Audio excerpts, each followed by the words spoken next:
Hello बच्चों, let's see this question. Let the circle C1 is x square plus y square equals to 9 and C2 is x minus 3 whole cube plus y minus 4 whole square equals to 16 intersect at the point x and y. Suppose that another circle C3 x minus h whole square plus y minus k whole square is equals to r square satisfies the following condition.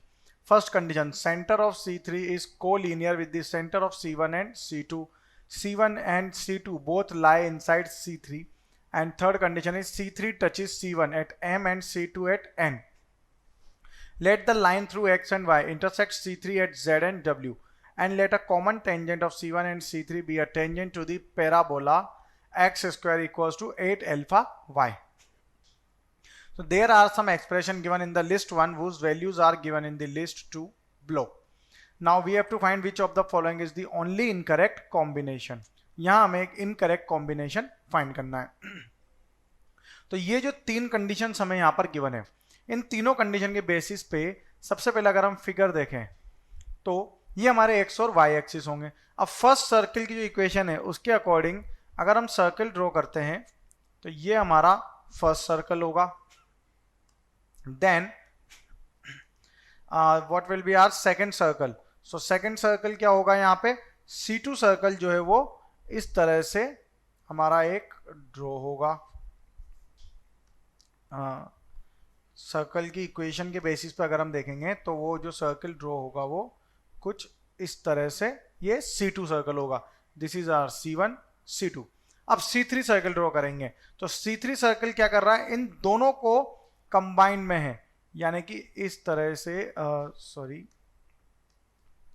जो circle draw होगा C3. Okay, तो C3 circle अगर हम draw करते हैं तो वो circle क्या है, इस तरह से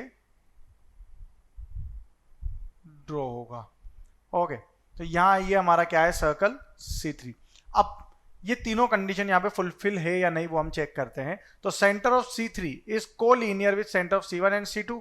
तो ये यहाँ पर इसका C3 का सेंटर होगा.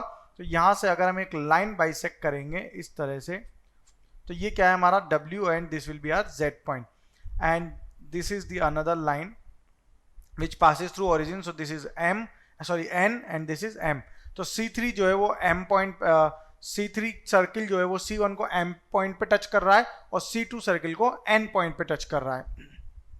अब यहां से अगर हम देखें तो it is given that the centre of circle C1, C2 and C3 are collinear. C1, C2 and C3 are collinear. Okay, ये कंडीशन हमें यहाँ पे गिवन है. अब अगर देखें तो अगर ये कोलिनियर है तो हम यहाँ डिटर्मिनेंट फॉर्म यूज कर सकते हैं. तो डिटर्मिनेंट फॉर्म में वैल्यूज क्या क्या होंगी, 0 0 1 3 4 1 and then h k n 1. ये सभी के कोएफिशिएंट्स वैल्यू हमने यहाँ पे लिए हैं. अब अगर देखें इसे सिंप्लीफाई करेंगे तो ये क्या बन जाएगा, इक्वल टू 0 के इक्वल इसे इक्वेट करेंगे तो ये इक्वेशन क्या होगी, 4h equals to 3k equals to 0. ये वैल्यू आएगी. तो ये हमारी क्या है, फर्स्ट इक्वेशन होगी. सॉरी, ये 0 नहीं होगा बिकॉज अगर ये 0 हो जाएगा तो h और k दोनों ही वैल्यू क्या हो जाएगी, 0. तो हम इसे only 4h equals to 3k यहाँ पे पुट करेंगे तो ये इक्वल्स टू क्या, ये हमारी क्या होगी, फर्स्ट इक्वेशन होगी. अब mn लाइन जो है इसकी लेंथ क्या है, ये this is the diameter of circle C3. ये mn लाइन जो है ये क्या है, C3 सर्कल की डायमीटर है. तो यहां से अगर mn लेंथ हम फाइंड करेंगे तो mn लेंथ क्या होगी, 3 plus square root of distance formula लगाएंगे तो 3 माइनस 0 स्क्वायर प्लस 4 माइनस 0 का whole square plus 4 which is equal to 3 plus 5 plus 4 9 plus 3 12. तो यहाँ mn की लेंथ तो कितनी आ गई, 12, यानी कि C3 का डायमीटर क्या आ गया, 12 और इसका रेडियस क्या हो जाएगा, 6. ओके, तो यहां पर आप अगर देखें आगे तो रेडियस ऑफ C3 जो आया हमारा, C3 का रेडियस यानी कि 6 हो जाएगा. This is our second equation. अब C3 जो है वो C1 को M पॉइंट पे और C2 को N पॉइंट पे टच कर रहा है. तो यहां से we can clearly say that the modulus of C1 C3 is equals to modulus of R-3 which is equals to square root of h square plus k square equals to 3. ये हो जाएगा h square plus k square equals to 9, दोनों side square लेने पे. This is our third equation. Now from 1 and 3, from equation 1 and equation 3 we'll get H square plus यहां से k की value हम पुट कर लेंगे तो क्या हो जाएगा 4/3h k equal to 4/3h put कर देंगे तो ये क्या हो जाएगा 4 का स्क्वायर 16/3 का स्क्वायर 9 इंटू के सॉरी एच स्क्वायर k की जगह h पुट कर रहे हैं इक्वल टू 9 तो ये क्या हो जाएगा 25h square equal to 81 so h equal to 9/5 and k equal to क्या आ जाएगा 12/5 तो h और k की वैल्यू इस तरह से आ जाएंगी now 2h plus k equal to क्या हो जाएगा 18/5 plus 12/5 it means 30/5 which is equal to 6 हो गया।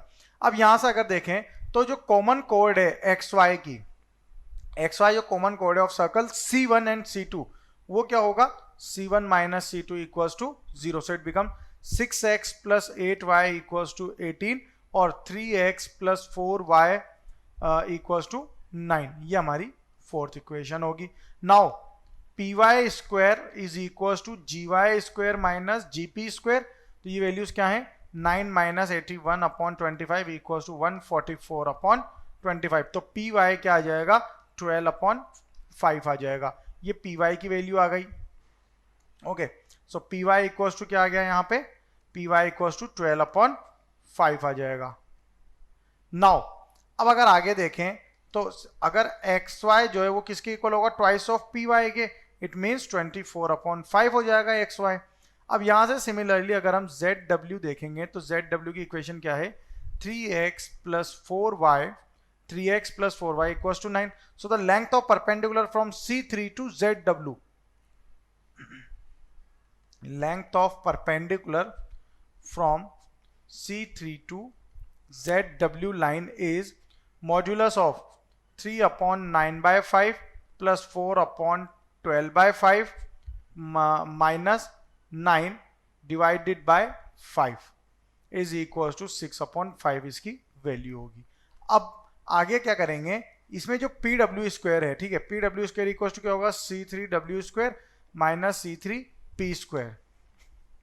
यहां से अगर हम देखें तो ये C3W स्क्वायर मीन्स यहाँ पे ये जो सर्कल 3 है इसमें W स्क्वायर माइनस अगर यहाँ से P स्क्वायर वाला टर्म देखेंगे तो ये क्या होगा अब इस सर्कल में अगर पॉइंट्स हम देखेंगे ठीक है तो यहाँ पे ये वाला जो पॉइंट होगा हमारा जहाँ पे दोनों सर्कल C1 C2 मीट करेंगे ये क्या होगा हमारा Y पॉइंट होगा। यहाँ पे ये पॉइंट है हमारा P पॉइंट जिसके कोऑर्डिनेट्स क्या होंगे 3,4 ओके तो यहाँ से अब C1 जो है उसके कोऑर्डिनेट क्या है उसके सेंटर क्या है 0,0 और यहाँ पे अब ये यहाँ से जो लाइन है ये हमारी x है ओके ये वाला पॉइंट क्या होगा हमारा x पॉइंट। तो यहाँ अगर अब हम इसे इक्वेट करेंगे तो ये वैल्यूज क्या होंगी हमारी दैट अब हम क्या कर रहे थे PW square equals to C3W square minus C3P square which is equals to 36 minus 36/25 equals to 864/25 since C3W equals to R equals to 6 that is what we have find in a starting। ये 6 क्या था radius C3 circle का radius है ये।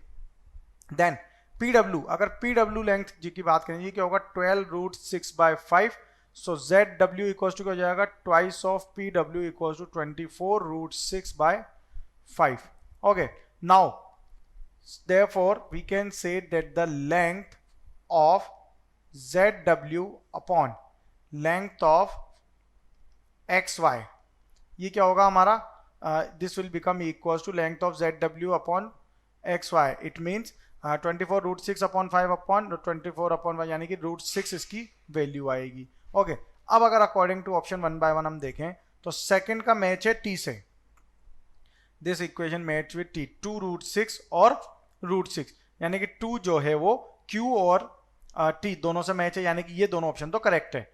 First option जो है वो P से मैच कर रहा है नहीं यहाँ से P से मैच तो है सॉरी और I जो है मीन्स जो फर्स्ट पार्ट है वो S से मैच हो रहा है क्या 21/5 वैल्यू 2H प्लस K तो 2H प्लस K की वैल्यू क्या आ रही है इक्वल्स टू 6 दैट इज 1 जो है वो P से मैच कर रहा है तो 1 जो है वो ओनली U से मैच नहीं कर रहा that is the other exception. तो हमें यहाँ पे क्या करना था इनकरेक्ट कॉम्बिनेशन फाइंड करना था तो इनकरेक्ट कॉम्बिनेशन क्या हुआ दैट लिस्ट 1 का फर्स्ट पार्ट जो है वो लिस्ट 2 के U से मैच नहीं कर रहा it means option C is the correct